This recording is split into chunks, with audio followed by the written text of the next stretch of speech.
Nikki Lowe, and welcome to the Wisdom for Working Mums podcast show, where I share insights and interviews that support women to combine their family, work and life in a more successful and sustainable way. Welcome to this episode. I'm your host, Nikki Lowe, and today I'm talking about the Exhaustion Funnel. I'll be sharing what it is and the 5 steps you can take to avoid falling into it, or if you find yourself in it, how to stop yourself being sucked deeper into that exhaustion funnel. And why is it important to talk about now? Well, at the time of recording, it's November 2020, and this year has been a year like no other before. And as working mums, we probably came into 2020 already exhausted from the working mum juggle, managing the double shift of working and managing the domestic load and carrying the invisible load of motherhood. Feeling guilty, trying to mother like we don't work and work like we don't have children. And then COVID hits, and most of us went into survival mode. Trying to manage our work and home learning simultaneously, running the home, meeting everybody's emotional needs. And quite frankly, as mums, we probably carried our families through this. So if ever we were at risk of falling into the exhaustion funnel, then this is the year for it. And now we're entering the festive season where expectations on us probably increase. It's ironic that Father Christmas is a male because the Christmas magic is often generated by us women. So now more than ever, I feel this is important to cover. So in today's episode, I'll be covering what the exhaustion funnel is and why it's so important to be aware of it as mothers, and the 5 simple steps you can take to avoid falling into that exhaustion funnel or recovering from it if you find yourself in it. But before we dive in, I'd like to do a listener shout out, and I'd like to thank you, Becky in Dorset, who left a review on Apple Podcasts.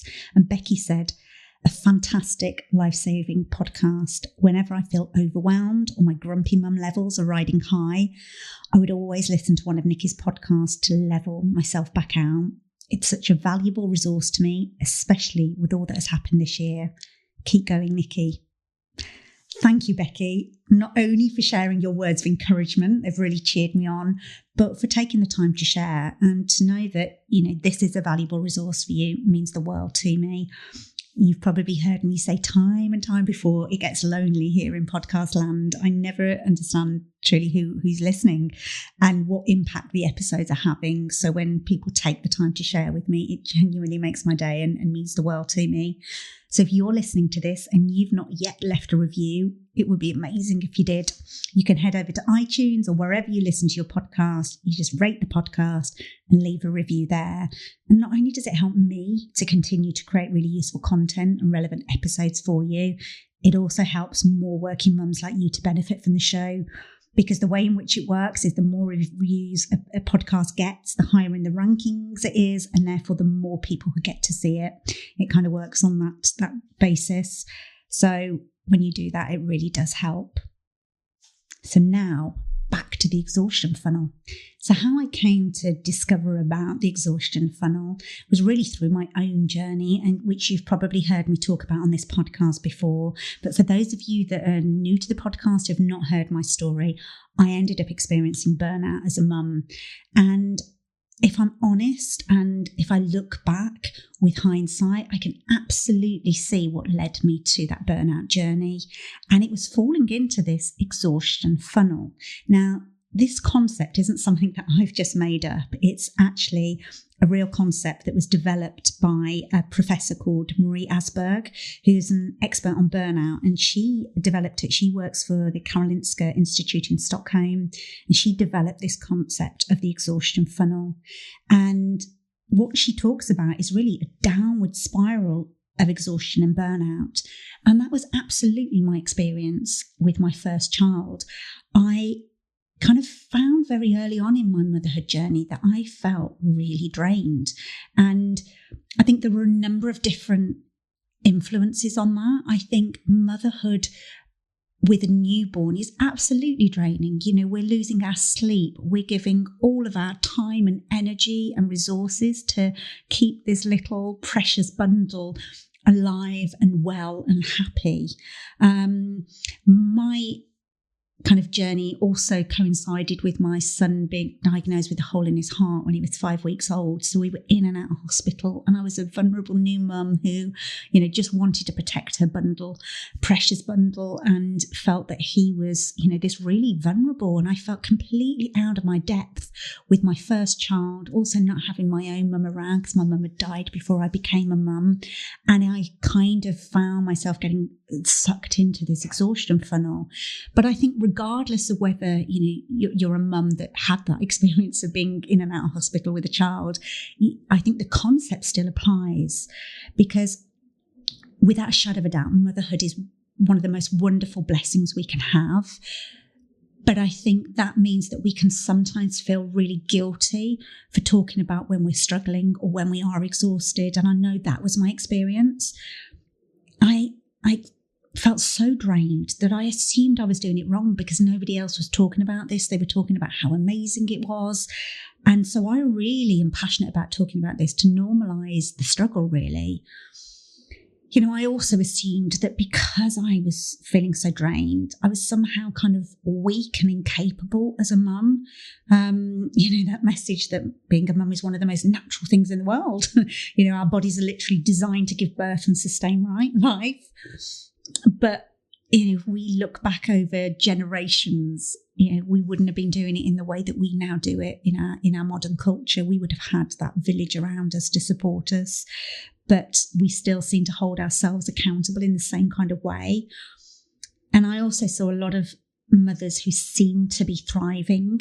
And I think we particularly see that now with social media, a lot with the celebrities who appear to bounce back, if such a thing exists, and just look amazing and seem that they've done it so effortlessly. And because I didn't, I felt like I was not only doing it wrong, but somehow I was wrong as a mum, that I was a bad mum and a person. So there was a lot of guilt and shame attached to that. It meant that I kept showing up in my life in a way that I thought I was meant to, that if I was a good mum and a good wife, I kind of prioritised everybody else's needs and sidelined my own physical and emotional and mental needs to kind of support my family.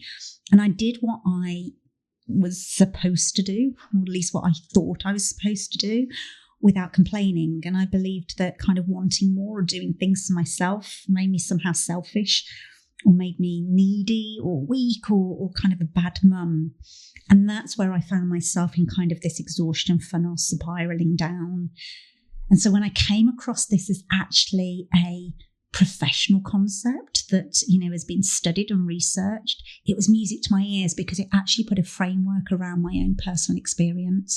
So to explain what this exhaustion funnel is if you imagine a funnel that if you were kind of filling up, a petrol can, you might use one of these funnels to pour in. So it's wider at the top.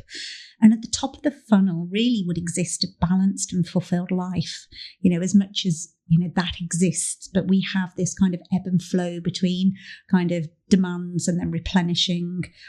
But as you enter the funnel, you kind of start to narrow down, and you can only really focus on your immediate problems and demands because you've got less energy, you're feeling exhausted. And what we're talking about here is really when you can only focus on the immediate problems and demands. That's often the domestic load of being a mum and also juggling your career. So you're focusing on kind of sustaining and nourishing, properly feeding and, supporting your family and turning up and delivering what you need to at work. And to cope with these demands, kind of the funnel shows that we narrow our focus of life to focusing on solving those immediate problems and demands. And we then start to spiral down into this funnel, and we progressively give up more of the enjoyable things in life, which we believe to be optional, to make way for kind of more of the important things. And if you could see me doing this, I'd be putting it in kind of inverted commas, the important things in life, like work and the domestic load. And there sits the problem, is that this kind of funnel is like a vortex that sucks you in. The more exhausted you become, the more you have to let go of things. And the things you believe you need to let go of are often the exact things that will help you get out of the funnel. And my experience was that the further I slid into the funnel, the more I gave up on the things that nourished me. And then it left me feeling more exhausted and more unhappy. And I kind of emerged from the bottom of this funnel after finally getting diagnosed with adrenal fatigue or adrenal burnout. And I was a shadow of my former self. Prior to becoming a mum, I'd been a highly capable, professional, successful woman that had kind of done many things in her life. And I found that, I was in this place where my world had become very narrow in its focus. And I was struggling, and not realising at the time how the hell I'd got there, until I realised an important truth, that I couldn't be a good mum or a good wife or a good person unless I nourished and sustained myself. And I'm not just talking about self-care here. I'm talking, more about self-preservation, about preserving that part of you that just gets lit up in life. And as the brilliant Sarah Jenks says, it wasn't until I realised I was needed to be the star of my own life rather than the stage crew for everybody else's that I could get myself out of this exhaustion funnel. And one of the key things to focus on if you find yourself getting sucked into that exhaustion funnel is the balance of drainers and sustainers in your life.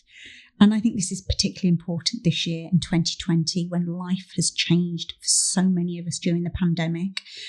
And we find ourselves probably without access to some of our things that would sustain us, and there being more things that drain us. So drainers are the things, the situations, the habits, or the people in your life that deplete you and your energy. And drainers are likely to pull you deeper into the exhaustion funnel. And the reality is that parts of being a mum are draining, despite how much we love our children and they bring us joy.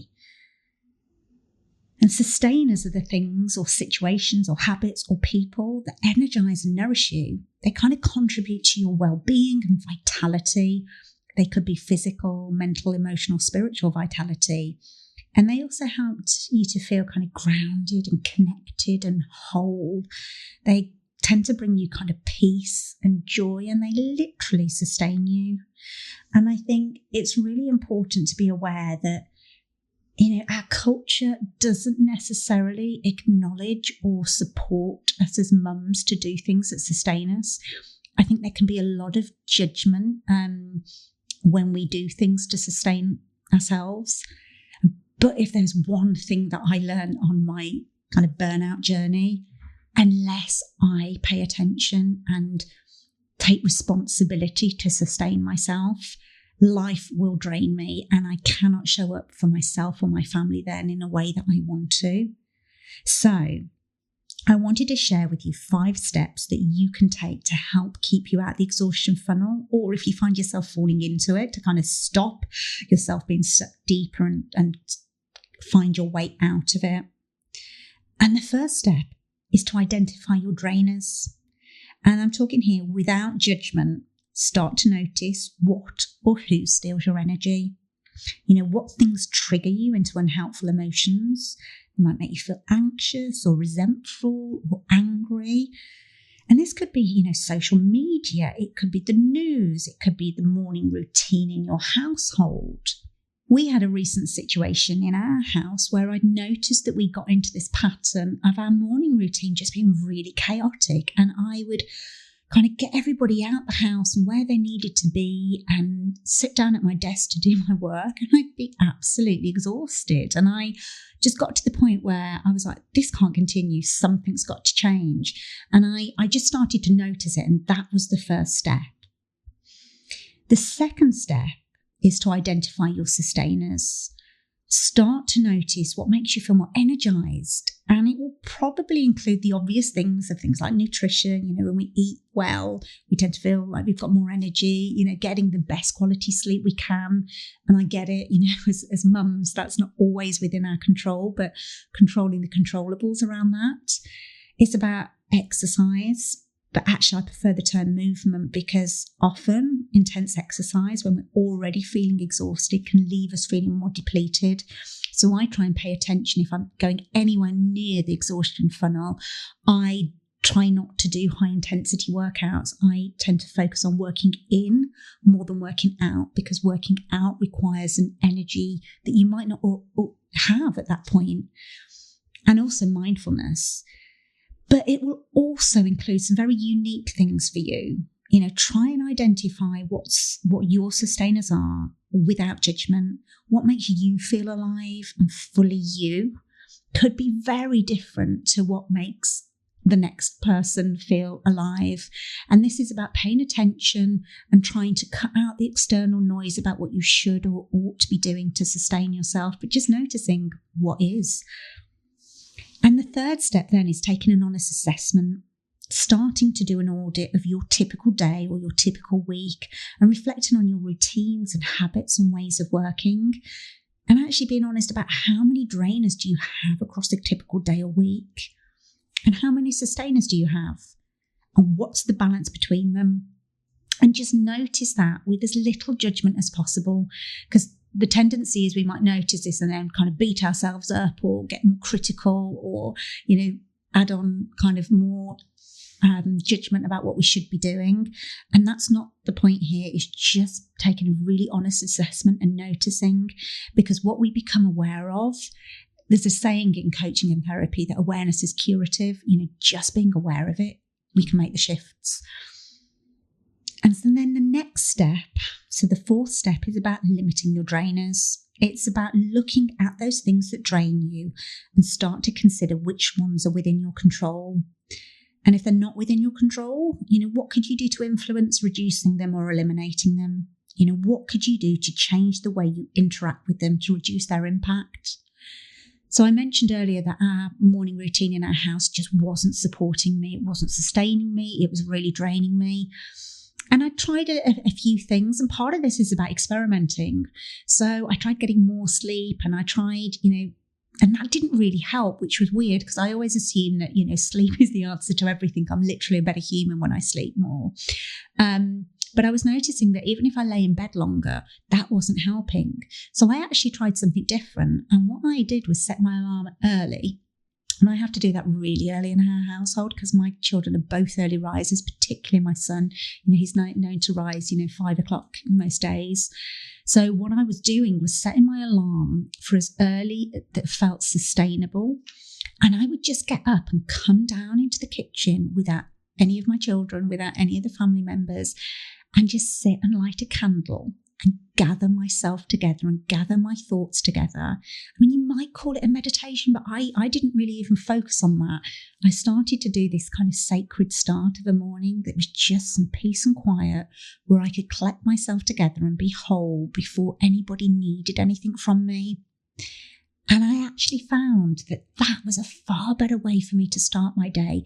Even if I kind of needed sleep, I found that if I took those extra 10 minutes to come and do that rather than get the sleep, that for me was actually more of a sustainer. So that's why I say it's about doing this without judgment, just experimenting and see what works for you. And that was something that was within my control. The next step, the final step, is about increasing your sustainers. And it's about reflecting again on your daily routine and thinking about ways you can add or increase the stuff that sustains you.